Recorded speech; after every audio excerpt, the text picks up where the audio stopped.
evening, ladies and gentlemen, and welcome to this week's special time traveller edition of Feature Teachers. We're having a break of the norm with our usual feature teacher slot, and we're having this time traveller section. And the reason we're doing this is we decided to find some really interesting teachers in the country. A couple of them you may know, most of them you may know, or some of them you may never even have heard of, even though some of them have been around a little while. So let me introduce you to our guests. Obviously, Jules has spoken a little bit about who they are. We've got Frank, we've got Jo, we've got Sarah, and we've got Laura. Welcome, everybody. So thank you for joining us this evening. Hi, thanks for having us.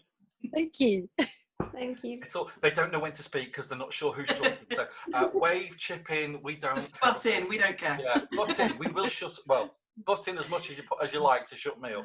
Feel free. So let's get things kicked off. I'm going to invite Jules to ask the first question as always, so I don't have to think about it. Okay, so I'm going to start with our newer teachers first. So can you tell us a little bit about your teacher training, what you had to go through in order to become teachers? Laura, or am I going? You can go, that's fine. So we both got trained in January on the same course, funnily enough. And it's sort of a three-stage process. You have to go for an interview, and if you pass your interview audition day, where they test out your dancing and test your knowledge of one of the moves, then you get to go back for the training. And so we start out with learning a whole bunch of moves at home. They give you the scripts, they give you the videos to watch, and you kind of cram in as much as you can. And then I'm going to hand over to Laura to finish the story. Yeah, so you basically you go to London to head office. You're in the studio. They call it the dungeon, which is my favourite name. And you spend a week in there, and you drill all your moves. You learn to be word perfect. You're normally in front of like a panel. So we had Tim training us, Tim Santana. He's such great fun and a real character. I did mine too. He is, yeah. He just brought so much energy to our course and just infused us so much with bringing our own energy and stage presence into what we were learning and teaching. And then at the end of the week, you do your exam, and if you pass, that's it, you're a teacher. Well, hey. Fantastic. And you get heaps of feedback on your dancing in that week. So it's designed not just to help you to learn to teach, but also to help you be a better dancer. So that's really helpful, I think. I think that does automatically happen when you do your teacher training. It kind of, they say the best way to learn something is to teach it, because you have to know it so much inside and out. Yeah. So you guys have done your beginners. So what happened with your intermediate? Because that's a separate course, isn't it? Yeah, well, it was all good to go. We were learning our moves like crazy, and the course was booked for April, unfortunately. Timing. So right when the lockdown happened, we were within a couple of weeks of going, and it all had to get cancelled, which was such a shame. And I've done very little work since, but don't tell Tim. We won't let him know this episode is happening. Tim, don't watch. No, don't listen. Don't listen. So I guess you're both in the same boat with that then. You're both sort of in limbo for the time being then. Yeah, until kind of the coronavirus kind of crisis is over, we're just waiting for new dates. Unfortunately, I can't practice at the minute. I don't have any other dancers nearby. Yeah. Can't socialise. I've not danced at all, so really I'm kind of eager to get back, but it's really strange. Curiosity, so where are you guys actually going to be based now as teachers? Eventually. Yeah. So I teach in Ipswich. Yeah. And I'm teaching in Lincoln. Cool. Right. Well, the best bit now is the bit I wanted to hear is, I wonder what Jo and Frank went through when they did their teacher training. Would you like to enlighten us, ladies and gents? Frank, do you want to go first? Sure, of course, Jo. I was going to say ladies first, but you know. Well, in some ways it was very similar. There was a beginner's course, there was an intermediate course, there was an audition of some kind. It wasn't as formal as it is now. like to put in perspective a bit, it says 1992 in my background there, but that's 30 years ago, 30 plus years ago. I mean, it's when I learned, first of all, it was James Cronin who started Ceroc in the UK, and he's the one who did my interview, my audition, and also my training. I think that was one of the last couple of years. He only did it for a few years. Him and his sister had just sort of taught us how to teach. So it was quite similar. I mean, I don't know that you were being nice or kind about the training, but I mean, what I remember from it is the intensity, the tears, Yeah. the humiliation. And I don't know what the exam is like now, but at the time for us there was a bit of watching, but mostly we had to teach a whole class in front of a camera, nobody else in the room, just a camera, a blinking light, and you had to do your whole class pretending there was a whole audience of Cerocers in front of you, and that was incredibly difficult. So, Gosh. yeah. So that was that, yes. And then the same thing, I think we still had to do 3 months of beginners classes and then start intermediate class after we'd passed our intermediate course. And how was yours, Jo? Yeah. It was similar, actually. I think we did have a beginners and intermediates course as well. I did my training as well with James in James and Janie's front room in Hammersmith. And I was absolutely so lucky in that the other person that was on my training was Victor. So it was myself and the lovely Victor, who is very sadly no longer with us. But wow, what a partner could I ever, hoped for my teacher training course, to be dancing with him. He was just the best and still is the best, I think. So we did a week there and it was really intense. I just remember it being really intense. And then we went to, I think we went to most of the London nights in the evening. So we went to SW1 Club. We went to somewhere, I'm not sure whether Fulham was open around there, but there was something in Fulham around there. So we went to various different nights to practice in the evening, which I think is something you do on the course now. Is that right? Do you go and spend time in various different venues? But anyway, that's what we did. And it was great. It was really good. 1993, I did mine, which makes me sound very old. But yeah, similar, but probably quite scaled down compared to what it's like now. So, and of course, for those, just in case anybody doesn't know, where do you guys actually teach? Well, I'm sorry, yes, go, Jo. I teach Windsor, so I actually run Windsor. I'm the franchisee for Windsor as well, and I teach at Windsor, and I've taught mainly in Windsor over the years, but in a couple of other venues locally, so Stoke Poges, Maidenhead, Burnham, a couple of places around there, but Windsor is my venue. And I started classes in Scotland, so I currently teach in Glasgow mostly, but I started Glasgow, Edinburgh, Dundee, Aberdeen, Inverness, Stirling, Perth, you name it. Yeah. You know what? It's been around. It's just made me think with you saying dancing in Glasgow, and I know Jo has a connection, and I'm just wondering this whole 6 degrees of separation thing. So I know Jo knows who I'm possibly about to mention, but there's a Glaswegian bloke I know who dances, who is now a teacher. And I'm just wondering if you've met him or if he's ever danced at your venues, because he's got family still in Glasgow, I believe. Jamie, that's Bill Cooper. Oh yes, of course, Bill. I do know Bill, of course. Yes, excellent. I just thought, because I know where Bill started. I think, if I'm right, isn't that right, Jo? Did he not? Yeah, Bill, Bill used to teach for me actually in when I ran classes in Stoke Poges. Yeah. Well, actually, he started dancing at the Old Trout when he used to be at the Old Trout. A fantastic name for a venue that was. Yeah. And that was in Windsor, and it was an amazing gig venue actually, which is really famous because the Stones played there, lots of really famous bands played there, but it was this really tiny little sort of decrepit-y type place, but a brilliant gig venue. Yeah. And Bill joined us there, and then as I say, he danced with me. I don't know for how long, not that long probably, and then he did his teacher training and set up his own nights. So.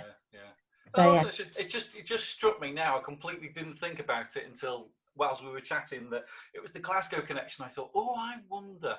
Strange things you learn as you go through this.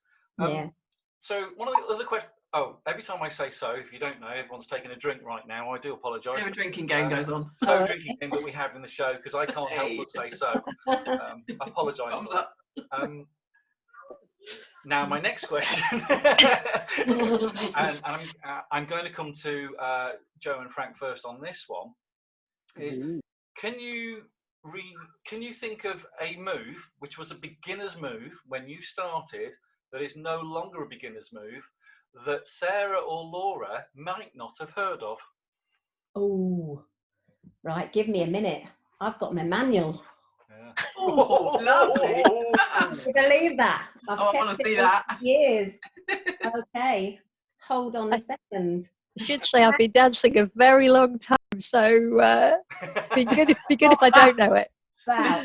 Let me see what I can find in here. Oh God, they're all looking pretty familiar, actually. Did you have to dust the cobwebs off a bit? Off the top of your head, Jo. I had to dust it off because I got it out the I know cupboard. what these are going to be.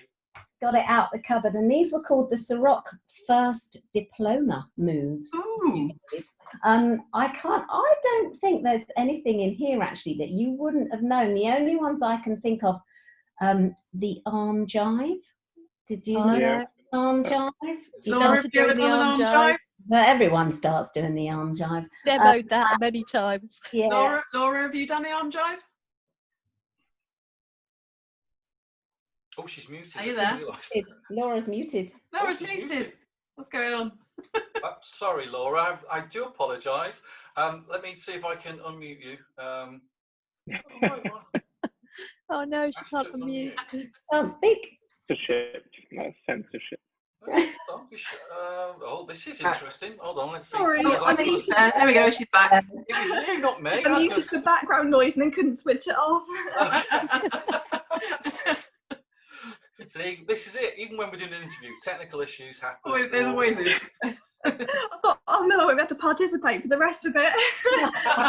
Quietly.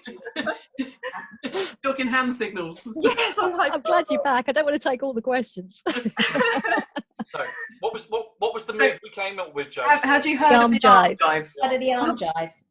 Definitely heard of it, and we did have a special class that Kieran Moore taught us locally, where we did a lot of kind of quite arm jivey style moves, and that was quite good fun. But I think I've been dancing at least a year by that point. Yeah. Okay. I don't think there's anything else. The only other ones are things like a shoulder slide, but all of these have morphed into the new moves really. So I don't think there's anything that would be particular. Left-handed push spin, figure of eight, hatchback, neck break. They're all quite familiar moves, aren't they? So I can't think of anything else. Frank, any ideas? There would have been something that was a beginner's move when you taught it that isn't now. Yeah. Yeah, a lot of the beginners' moves are now classic moves, aren't they? Yes. Well, later. Yo-yo and in fact, the yo-yo was different when we were teaching as a beginner's move. So I think the yo-yo you know now is completely different to the yo-yo we used in the olden days. Yeah, what I have noticed is how much the footwork's changed since I first danced in the UK, because I've been in New Zealand for the last 11 years teaching over there. And so it was really difficult coming back to find, one, all the move names were different to the ones I knew in New Zealand, and two, all the footwork was different. So what I thought I knew how to teach, I really didn't. I had to start all over again. I took a break from teaching. And whilst I took the break, they changed the beginners' moves over. So when I came back and they gave me the routines that I was supposed to be teaching, I was like, I don't know what these moves are. So one of our taxi dancers was having to show me the move 5 minutes before I stepped on class to teach it. Utterly ridiculous. That's what happens when you take a break. Yeah, I think it's fair to say as well, when we first started, it was a lot more bouncy than it is now. Wouldn't you say, Frank? Yeah. It was really bouncy, and we used to have this thing that everyone called the Windsor step, which was like a bit of a step ball change in the middle of every time you sort of stepped, you did this like step ball change thing. It was absolutely nuts. And if you watch it now, it just looks, well, it was much more bouncy and much more army like that, basically. Yeah, it's a lot smoother now, isn't it? And even the kind of tendencies towards silk and those kind of styles, it has sort of smoothed everything out a little bit. Definitely, it's a lot more. It's a lot easier on the elbows and the shoulders. That's for sure. Absolutely. I remember the old. You have to do a semicircle and step back with the hands. Yeah, that was it. The semicircle. I still sometimes do that. It's just. I assume that's no longer part of the training. No, definitely. No, you get told off for that now. Passing the wheel between your hands. Well, that's quite cool, because I've danced with a few ladies who kind of back-led that, and I've been thinking, what the hell? Now you know why. What the hell is that? Thanks. Because they just went like that with their arms, and I just thought I was going back. I was like really confused. I must have demoed 100 classes where it's semicircle and step back, and the trouble is it's so ingrained in your muscle memory after a while, you expect it. It's keeping up with the changes, and that's the thing. Like, obviously, you guys, apart from obviously Sarah, who's done 11 years in New Zealand, which was something we only discovered the other day, which is cool. So she knows what she's doing. You're like Emma Wright, who was the same situation. She was in New Zealand. You didn't learn from Emma Wright by any chance, did you? Because apparently she tried to do it all on her own. There's a story about that. If you watch this week's show, the interview, last week's show. I should say last week's show it'll be, but this week for you guys now. Yeah. No, hold on, I'm confused. It gets very confusing. For those of you watching, we record the interviews a week in advance, or a week and a bit in advance, and then we can never remember which week we're talking about. But Emma was whenever the interview was. She learnt over there and then came over here, but they kind of did their own thing a little bit because it didn't exist when she started. So that was really fun to hear that, and it just made me think. I thought, oh, I wonder if you know Emma now, another person. Right, no. She must have come back when I came. All the moves that you've been doing for, in your thing. Do you have like a fave move that you enjoy, either teaching or just dancing? Is there anything that springs to mind? All four of you?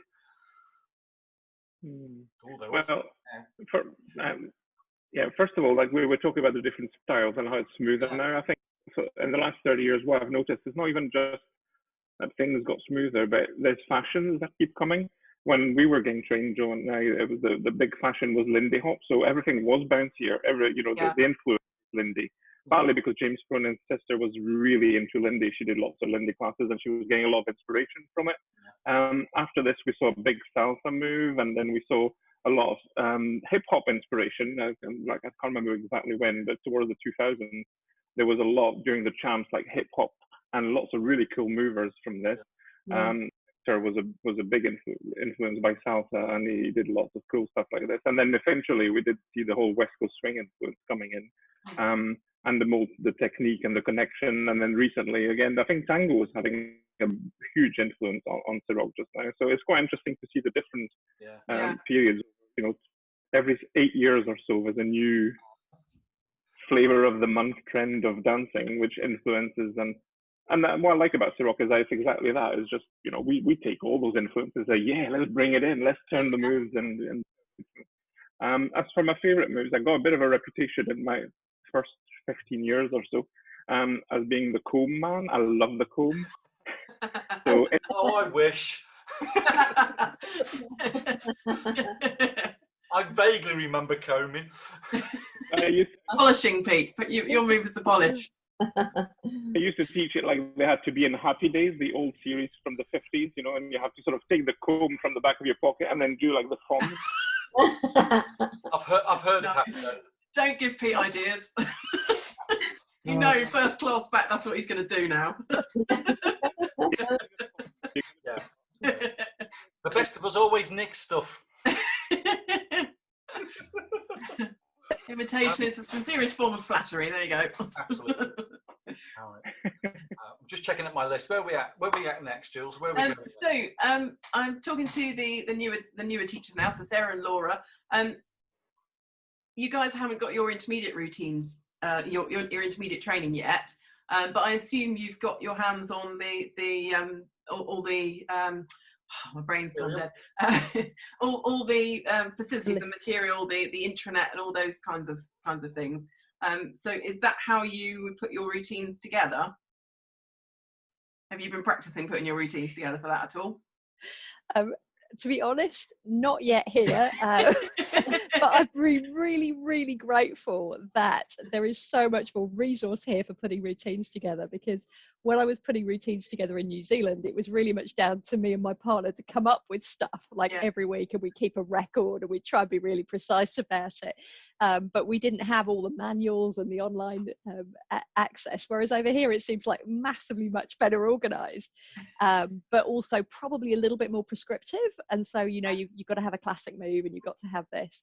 But I was just about to start kind of practicing doing one of the intermediate moves each week as part of the routines.